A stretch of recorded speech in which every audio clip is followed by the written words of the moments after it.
What is up guys, I do hope you're well, and today we're going to be trying something a little different. We're going for some Nuclear Revenge. I've seen this on YouTube for a while now, been meaning to try it out with you guys, see what you think, see if you enjoy it, so let me know your thoughts below. If you are new here, please consider hitting that like, that subscribe button, and maybe even the notification bell. And as always, Discord is open to everyone, so feel free to come get involved, we'd love to have you there. Now let's get started. How I left a trespasser to suffer in agony for hours. This is my first post on Reddit, so I'm sorry for the poor format. However, I heard about this subreddit and thought my story would fit perfectly. This is a long story, so buckle up. I live on a ranch in rural Canada. I mostly raise cattle, but breed horses as well. It is worth noting that where I live has very sparse cell service, and it is common for people not to have phones with them when they're out of town. My land is mostly fields, but I have about 350 acres of woods at the back of my property, interspersed with trails. As with most people in this part of the country, I'm very into hunting. I often go rabbit hunting in my woods on weekends. One day after returning from hunting, I was approached by two police officers. Apparently they'd been called after I was spotted with a rifle. I explained to the police officers that I was out hunting, and showed them my licenses. They assured me that I was doing nothing wrong. And one of the officers explained to me that they often get calls from people who have recently moved out of the big city and don't realise that Canadians are in fact allowed to own guns. Had the police call on me another 3 times in half a year before I was able to find out who was calling the police on me. It turns out that it was a family who had recently moved into one of the farms down the road from me. I had been allowing their 19-year-old daughter to ride a horse through my land, as they had no good trails on theirs, and it turns out me hunting was disturbing to her. I confronted the father about it and explained politely as I could that it was my land, and although S was still welcome to ride here, I could do as I wish. This was apparently very offensive to him, and ended with him calling me a monster and spitting in my face. Not wanting to get the police involved, I simply told him he and his family were never to come on my property again. Over the next few months, S would routinely trespass on my land, destroying the fences and barricades I put as the trial entrance she took into my woods. In addition, I found evidence that the dad had been pouring coyote urine around the trails of my woods at night to scare off the rabbits and deer, so I was unable to hunt. One day, I was able to catch S riding in my woods and confronted her. I yelled at her for about 20 minutes until she rode off crying. About 45 minutes later, her father drove to my house and found me working in the barn. He began screaming at me never to go near or speak to his family ever again. In his rage, a few of my horses got spooked and escaped into an area of the field I didn't have fenced in. I spent the afternoon catching about 7 frightened, borderline feral horses. I was extremely fed up with this family and decided to dig a drainage ditch across the entrance to the trail they normally took into my woods. The hole was about 6 feet deep and 10 feet wide. The hole was just around the bend from the start of the trail, and given the thick blackberry bushes surrounding the trail, was not very visible. One day while relocating my cattle from the grazing pasture to another, I heard a horrid horse's scream emit from my woods. Realising that S had fallen into the hole, I got on my ATV to go help her. However, soon realised that T had asked me to never go near his family again.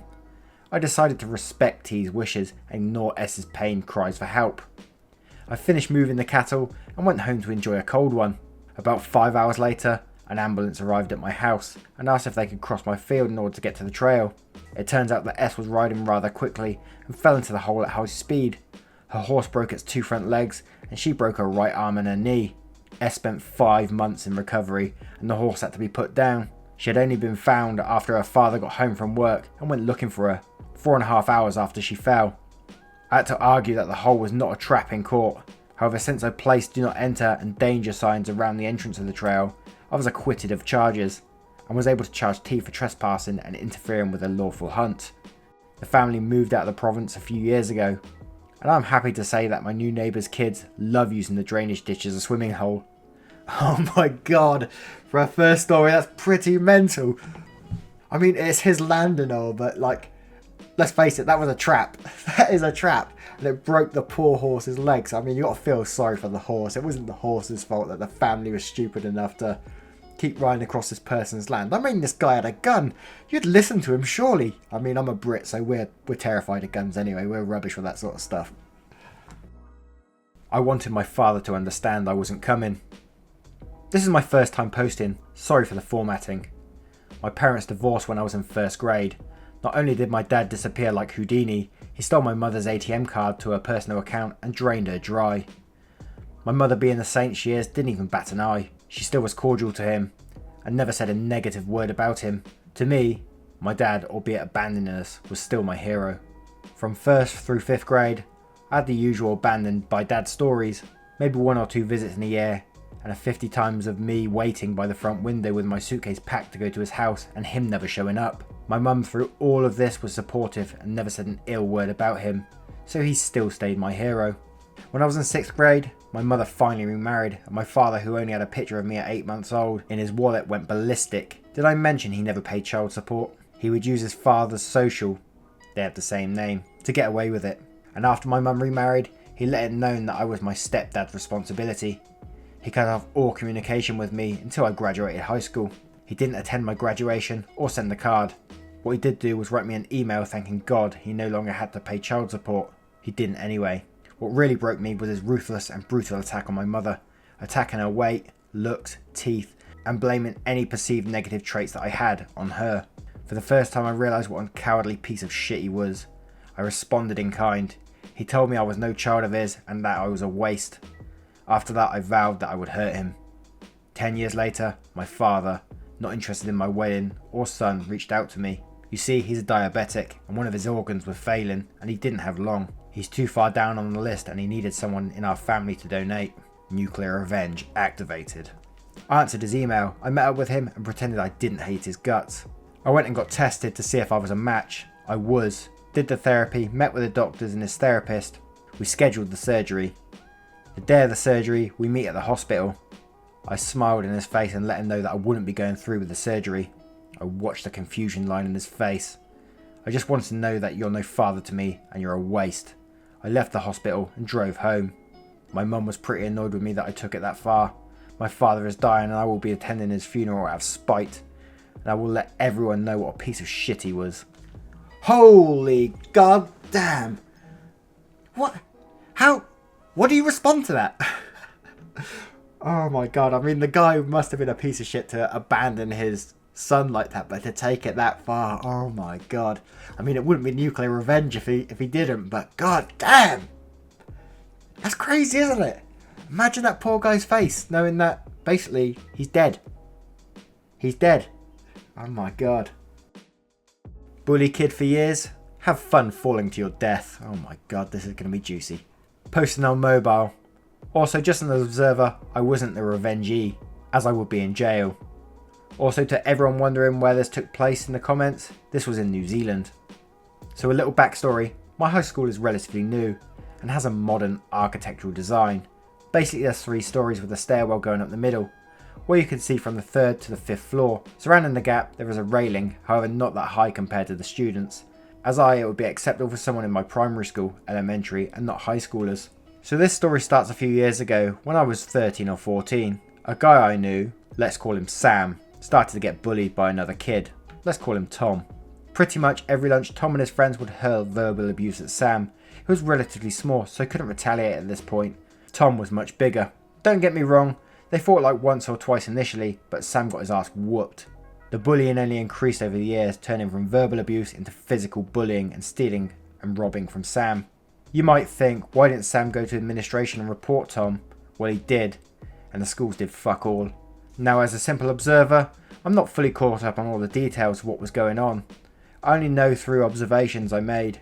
As I said, this had nothing to do with me. However, I do know that towards the end of high school, the bullying intensified.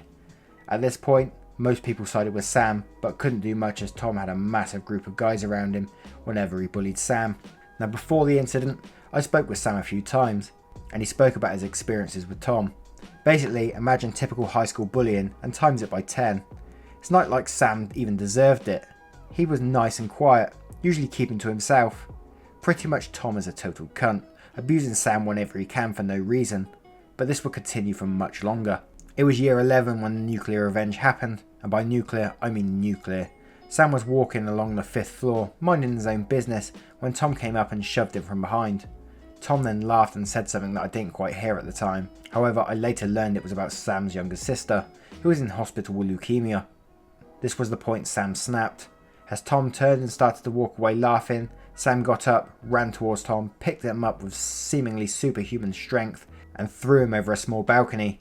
Tom died, falling and breaking his neck and suffocating. Sam went to juvenile, and I don't know what his sentence was, but Sam, if you ever read this, and you know who you are, nice job, you're a legend at school. Oh my god, I mean, I don't condone bullying. I was bullied for, like, in my last years of school, ironically by someone called Tom. And it wasn't me, guys, it wasn't me. But Jesus, you know, you sort of, when you're being bullied, you picture these kinds of things yourself, in revenge sort of ways. But this guy went through and actually did it. Not like condone murder, you know, but geez, you can see where he's coming from. Bully me? Try my mum. Just a bit of background. I'm that thin Chinese kid that spends all his time studying and is very nerdy. I've always been dealing with psychological problems, mainly from toxic family relation and bullying. My mum really cares for me, but she gets mad from my dad and lashes out on me by calling me worthless and a disappointment and etc. My dad couldn't give less of a shit about me. During that time my parents were considering divorce. I would always stay up till like 1 AM in the morning trying to listen to their conversation because I was afraid that they was going to go through with it. So one day, there's these kids that have always bullied me, and they do their thing. They all gang up on me during recess and going through my bag, pushing me and punching me, and being dicks by being racist and calling me names. I got so fed up about it that I spent the rest of recess inside my gym locker, which was big enough to hold me, and cried. I got detention for being late to class. As I got out, I saw the bullies outside graffitiing the school walls, so I ran past them really fast as I could so they couldn't catch up on me. I ran into my home, shaken, and heard banging on my doors. I look outside to see the gang of kids with fucking knives. I got so scared that I just yeeted myself out the window because I thought that they would break through my doors. I hurt my leg really badly, but I managed to get away from them. My leg hurt so bad that I basically blacked out in the road. Luckily someone called the ambulance. I took a week off from school and told my mum everything that happened. We have security cameras, so my mum ciphered through the footage and confirmed everything I said about the knives. She knew that I was being bullied, but I have no proof other than bruises and cuts that either faded or weren't solid evidence. According to my mum, she talked to the bullies and they were typical rich people who were all EPs.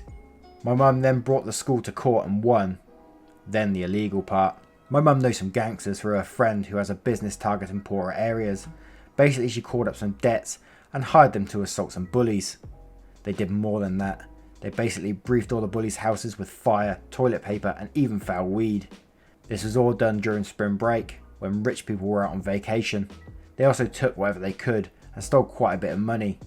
No one was ever caught, but I don't know what happened to the bullies because I was changed to a different school. God man, that's so incredibly sad that this poor guy had to hide in the locker because of fucking bullies, man. It's just so disgusting. As I said in the last story, I was like bullied in my last year of school by these three. There was like 3 guys, and there was a shorter one who was like the main bully, but he had like these 2 massive guys, and I'm pretty confident I could have handled the smaller guy by myself, but the 2 guys, it just made it useless. But I can feel for this guy, man. Wanted to get revenge, and his mum got it by hiring gangsters apparently. Anyway guys, I hope you enjoyed Nuclear Revenge. If you do want some more of this, please throw a comment below, let me know that you enjoyed it, and we'll get some more up soon, if you did of course. Take care now, goodbye.